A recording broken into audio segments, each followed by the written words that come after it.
વડોદરાનું મોટકાંડ, જેમાં તત્કાલીન municipal commissioner Vinod Rao અને એચ.એસ. પટેલ સામે શિક્ષાત્મક કાર્યવાહી કરવા હાઈકોર્ટે કર્યો છે હુકમ। આજે ગાંધીનગરમાં જ્યારે કેબિનેટ બેઠક પૂર્ણ થઈ ત્યારે મીડિયાના સવાલ પર વિનોદ રાવ રહ્યા મૌન।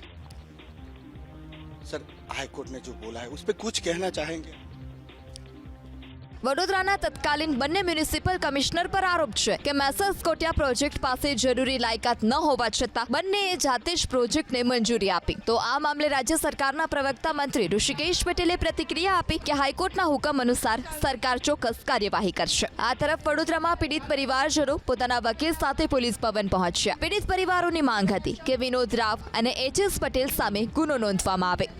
સ્વાભાવિક છે, હાઈકોર્ટે જે ઓબ્ઝર્વેશન કર્યું છે અરણીમાં, એ ઓબ્ઝર્વેશન પ્રમાણે ચોક્કસ સરકાર પગલાં લેશે એ પણ મેં કહ્યું। અને કોઈ પણ જગ્યાએ જ્યારે કોઈ નિર્ણય લેવાનો હોય અને કોઈને ગિલ્ટી અથવા તો કસૂરવાર સાબિત કરી અને પગલાં લેવાના હોય એટલે એની નક્કરતા અને કેસની સજ્જડતા માટે જે પણ પ્રકારના પુરાવા અથવા તો રિપોર્ટના આધારે ભેગા કરવાના હોય એ કરવા માટે સરકાર કરી રહી છે।